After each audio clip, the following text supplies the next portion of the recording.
네, 2022년 6월 고등학교 2학년 모의고사의 34번 내신 대비용 영상입니다. 34번 문제는 빈칸이 포함되어 있는 문장이 중간에 있었는데요. 정답은 제가 글을 읽으면서 같이 가도록 하겠습니다. 내신을 위한 수업이기 때문에 내용을 읽어보는데 좀 더 집중하도록 할게요. 전 세계 대부분에서 capitalism, 자본주의와 free market, 자유로운 시장이라는 두 가지가 are accepted today, 대부분 받아들여집니다. 수동으로서 받아들여지는데 어떻게 받아들이느냐? As constituting the best system for allocating economic resources and encouraging economic output. 병렬 구조이기 때문에 and로 나와 있는 encouraging과 앞에 있는 allocating 이 두 가지가 똑같은 구조를 갖고 있습니다.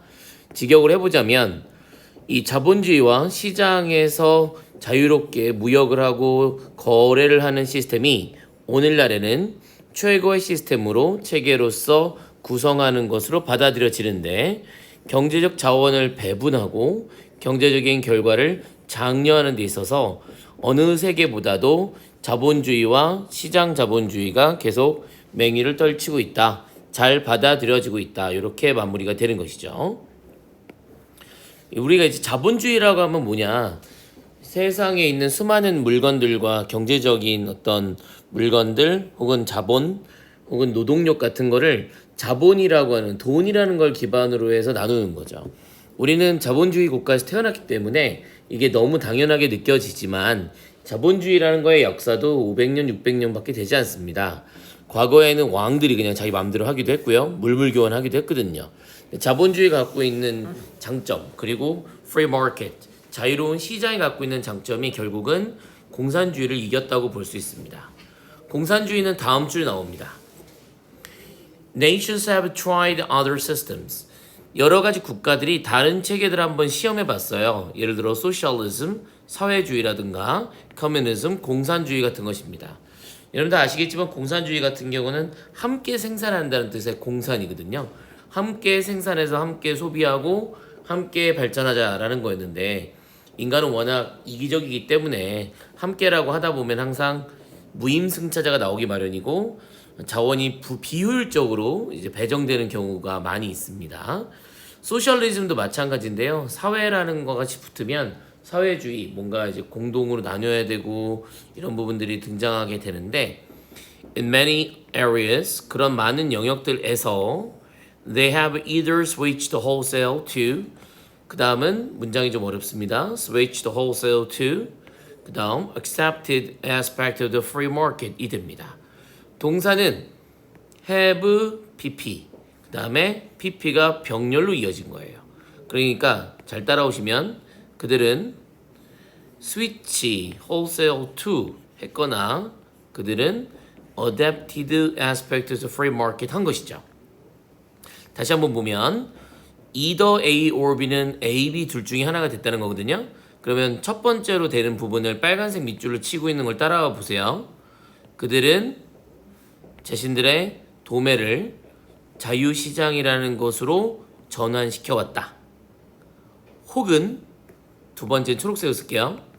그들은 have adopted 자유시장의 요소들을 채택해 왔다. 그 둘 중에 하나다. 이렇게 해석이 되는 거죠. 자, 지금 빨간색 밑줄 친 거는 설명을 위한 거였고요. either A or B로 구성이 돼서 이 they라는 문장의 주어와 have pp 다음에 목적어, 즉 목적어는 노란색으로 쓰는데 aspect free market을 공유하고 있는 상태라고 보시면 됩니다. 다시 한번 해석해보면 결국은 많은 나라들이 사회주의와 공산주의를 채택하려고 노력을 했는데 그렇지만 많은 경우에서 이 두 나라들은 여러 공산주의와 사회주의를 채택했던 나라들은 아예 그냥 도매 시스템을 자유 경쟁 시스템으로 바꿔버리거나 혹은 자유시장 경제의 여러 가지 속성들을 채택했다는 것입니다. 우리가 알고 있는 공산주의라고 생각하면 소련 그리고 지금 러시아가 떠오르는데요. 러시아는 철저한 자본주의 국가고요. 중국은 공산주의와 사회주의를 얘기했지만 사실은 대부분 공산주의도 아닌 자본주의 국가라고 봐야 합니다. 근데 이제 좀 다른 점이 있다면 중국은 땅을 살 수가 없어요. 100년 동안 그냥 임대를 해줍니다. 근데 100년의 임대가 말이 쉬워서 100년 임대지 계속 쓸 수 있는 거니까 그 상태에서 이제 부를 불리고 있다고 합니다. 그것이 자유시장의 모든 거를 다 채택했다기보다는 그런 일부 양식을 받아들이는 것으로 시장 자본주의가 어느 정도는 성공했다라고 봐야 되는 것이죠. Despite the widespread acceptance, 시장 자본주의의 시스템에 널리 퍼져 있는 채택에도 불구하고 Despite the widespread acceptance of the free market system, 정답은 1번이 돼서 시장이 rarely, 좀처럼 left free, 완전하게 자유롭게 남겨지지는 않습니다. 그러니까 전적으로 자유롭게만 풀어놓는 시스템은 아니라는 것이죠. 정부의 개입은 takes many forms, 많은 형태를 취하게 되는데 그 형태는 ranging from A to B까지 이어집니다. from 찾아봤고요. to에 이어졌어요. 밑줄 치고 있는 첫 번째 빨간색이 A고요. B는 바로 초록색의 direct participation인 것입니다. 빨간색 밑줄 친 거를 직역해 보면요.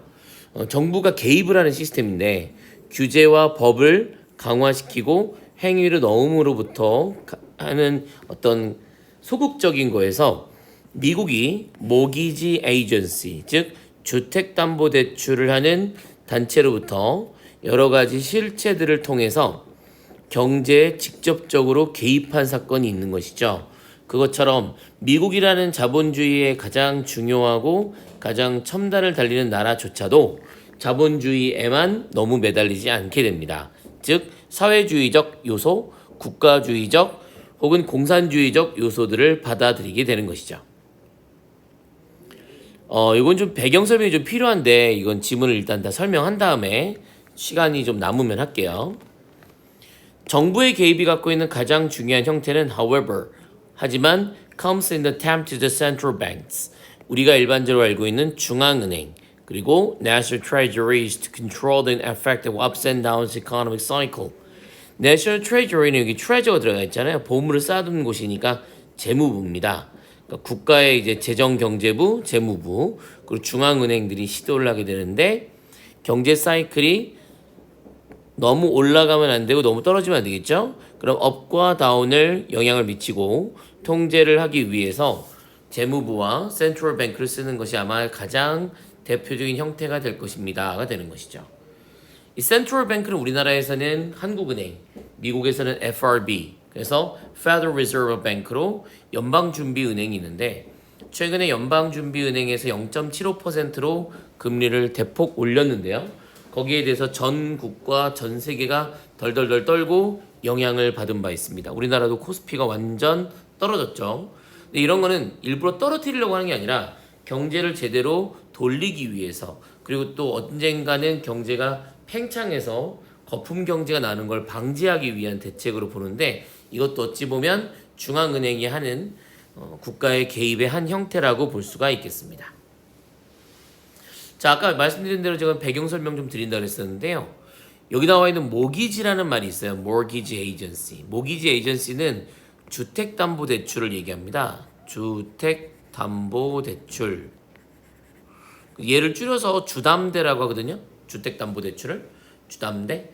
그래서 주택을 담보로, 그러니까 집을 사면 예를 들어 10억짜리 집을 샀는데 내가 10억이 없는 거예요. 대신 내가 4억이 있습니다. 6억을 빌려주고 요거를 천천히 갚으세요라고 하면 이 6억을 원래 4억밖에 없는 사람이 6억을 어디서 나겠어요? 평생 벌어서 갚는 거죠. 근데 시간이 지나면 지날수록 이 물가 상승도 있지만 부동산은 불패, 즉 이 10억짜리 집이 20억이 되는 경우가 있습니다. 근데 난 여전히 갚아야 되는 건 6억이거든요. 그러니까 실제로는 6억만 갚고 14억을 버는 효과가 있으니까 부동산에 계속 투자를 하게 된 거죠. 근데 미국이 2000년대 초반에는 나라가 경기가 좀 호황이었는데 그 중에서도 경기가 좀 안 좋아지는 측면이 있어서 집을 계속 지었습니다. 즉 건축을 이용해서 경기를 부양하게 되죠. 근데 건축이 돼서 집이 막 나오면 우리나라처럼 아파트도 있지만 미국은 보통 단독주택이 많잖아요. 이 단독주택을 누군가 사줘야 되는데 미국 사람들이 집에 막 10채씩 있는 건 아니니까 집이 안 팔리다 보니까 프라임 등급, 즉 프라임 등급이라면 우량주, 사람들 중에서도 우량한 사람들, 즉 신용이 괜찮은 사람들한테 계속 팔다가 그것도 안 되니까 서프라임 한 사람들에게도 집을 팔게 된 거예요. 근데 서브프라임이라고 하는 거는 우량하지 않은 사람이거든요. 신용 등급이 안 좋은 사람들인 건데 이 사람들에게도 돈을 빌려줬고 이 사람들도 신나게 집을 사다 보니까 어느 순간 집에서 빌린 돈을 갚지 못하게 되는 사건이 나온 겁니다. 그 순간 미국의 모든 자본주의 시장은 얼어붙었고요. 그 순간 부실이라는 걸 알아차리는 순간에는 이미 이 범위가 너무 커져서 거품이 뻥 하고 터졌을 때 이 순간이 2008년, 2009년의 서프라임 모기지 사태입니다. 서프라임 모기지 사태를 통해서 그 돈을 빌려줬던 은행이나 그런 기업들이 다 망했겠죠? 그러면 망하니까 여기다 돈을 빌려줬던 회사들이 연쇄도산하게 돼요. 그러니까 돈을 빌려줬던 중앙은행, 큰 은행, 그리고 다른 나라 회사들, 다른 나라의 기업들, 그리고 주식시장이 계속 침체가 되니까 미국에서 그냥 페니맥이라는 회사와 프레디맥이라는 서프라임 회사를 그냥 국영화 시켜버립니다. 국영화, 즉 국가가 운영하게끔 하는 조치를 취하게 된 거죠. 사실 이거는 자본주의 국가라면 전혀 할 수 없는 일이에요. 근데 자본주의 국가이지만 정부는 언제든지 개입할 수 있다라는 사례로서 등장하게 된 것입니다. 선생님 정말 똑똑한 것 같아요. 그죠? 3, 4번은 정답 1번 됐고요. 이 내용은 제가 추가적으로 설명을 드린 것까지 공부하시면 되겠습니다. 3, 4번 여기까지입니다.